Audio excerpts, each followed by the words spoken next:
collection and care, and then we were thinking about this Scaparelli. also in Scaparelli. Mostly, it is all Scaparelli.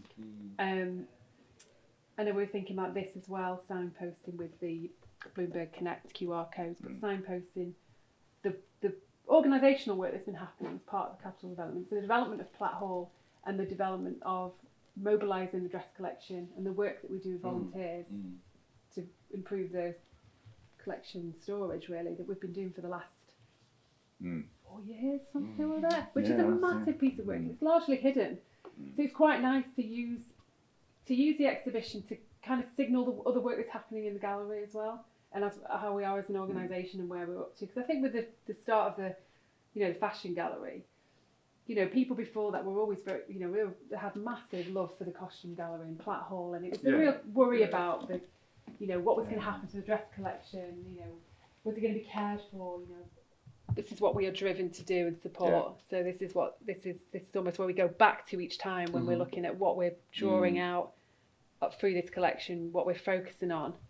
It comes back to this. So early years young people, skills employment, tackling health inequalities, climate emergency, empowering communities and participation. Yeah. So. And how were these devised? So where are these post-it notes coming from? When did you generate them? These are groups, aren't they? Didn't we have? This is the mission. So this is what's on our website. This is what has been developed. This has come under. This almost came with our new directive, Alice's Vision Gallery, and that came from lots of workshops, discussions, looking at what were the real challenges of the time, how galleries could be more useful. And then the dynamic collections is the HLF bid that we're looking at, and this is what the driver is for that. So it's all organisational meetings. So how did you select down to the 25? Because that's like a 50% nearly, isn't it? I guess we selected down to about 28, didn't we? Okay. And actually there are 50, but there are some that we're never going to be, and some are hats and things. So we haven't been entirely rigorous with this. And then there were a lot of black dresses. We couldn't have it all that. Yeah. So that did it. A couple need conservation work. They do, looking at the central plinth. So we were going to have a central plinth with costume, obviously at the moment. Well, there's other things that have happened as well in this week, which is we've got the Celia Berthold dress, which she wore in the Hockney, at auction, specifically so we could show it.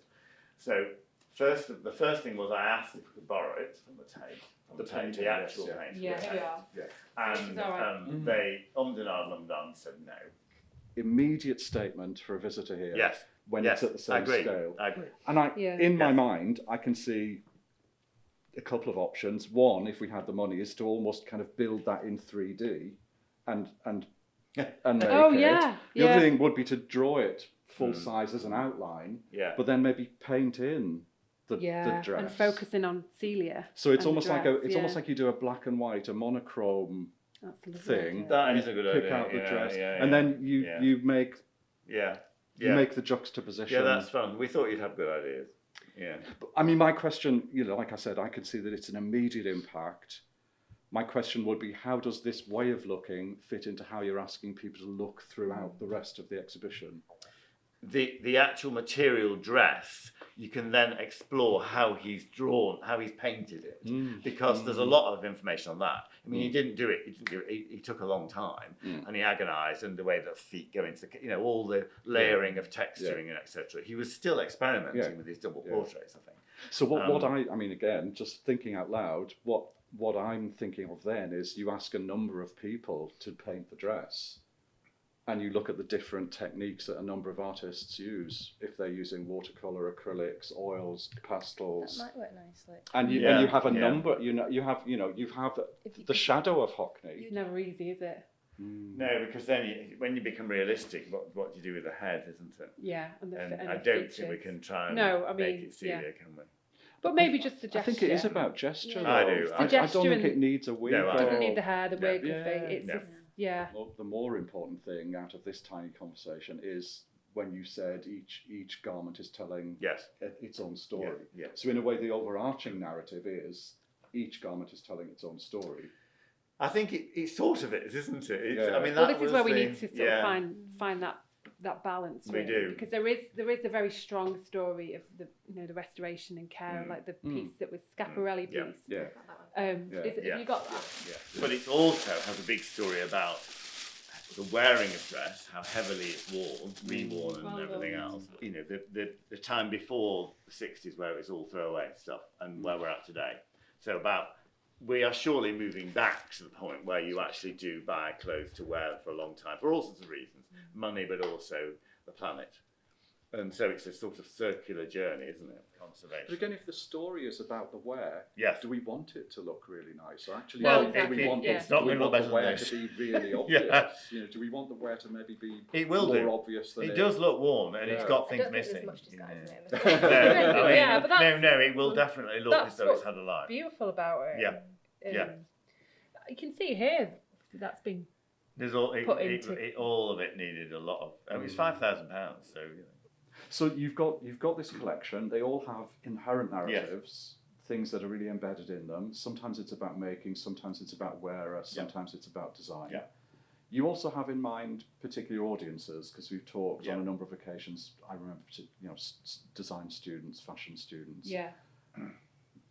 Have we mapped the narratives that you're drawing from the objects across onto what our kind of key audiences and what they need and how they look and what they might and how they might engage?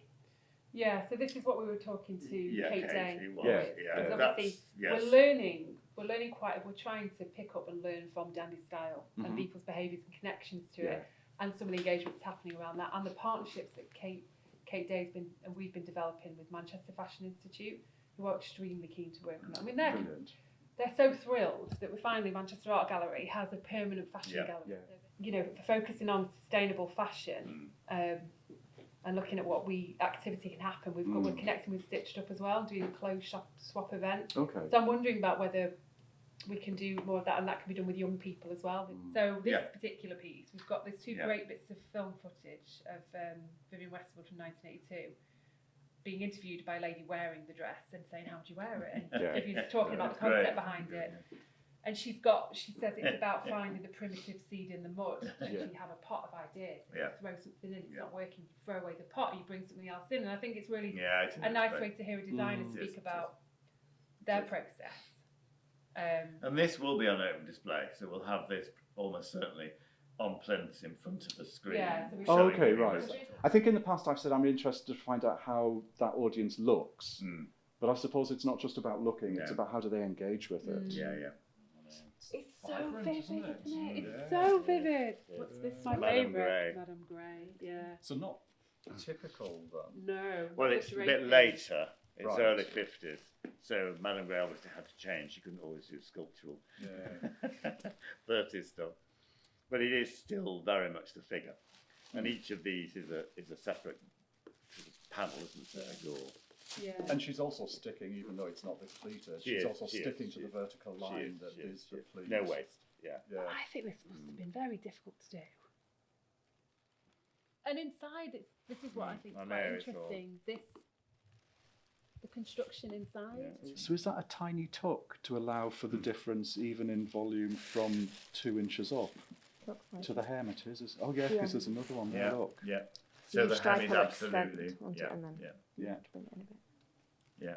I mean, that's the difference. It I is. think, I mean, if in you try taking up manufacture, isn't its it? trouser length, you realise that even just an inch of thing, you've got some bulk. It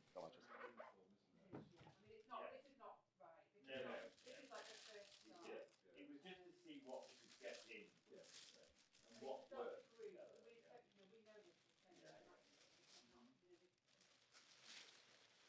And those dots are hand painted, aren't they? No, but it's 1938, so it's one of those very early synthetics. Yeah. It's definitely not leather, And and then they wouldn't, it's just, you did love that sort of thing. Temporary studio space that we could program in maybe once Yeah. a month or something and have like a drawing workshop in there. I think that would be really, really brilliant. So easels and studio tables. Or we do it next door in the Lowry room. We do it in the exhibition space. I mean, You it's can nice in draw the what- exhibition space. Yeah, It's yeah. just we'd have to move everything. I mean, it's just Well, this about is- accommodation. Well, Yeah. I mean, when I've done stuff like this, the tricky thing is always and what's there when that's not Yeah, yeah, happening. yeah, But I think with yeah. I something agree. like with I something agree. like this, you just ask people. One of the things of participating is that you might be asked to leave some of your work behind. Yeah, And yeah. you just put the work on easels, and so the drawing workshop's not happening. But the results, Okay, the okay. results of It's it, there the in results space. of it. Yeah, show you have a up. label Yeah. saying this was a workshop 2 weeks Yeah, ago. yeah. Exactly, So what it's doing And then is that could change. Yeah. yeah, yeah, Every time you do a workshop. Yeah. exactly. Okay.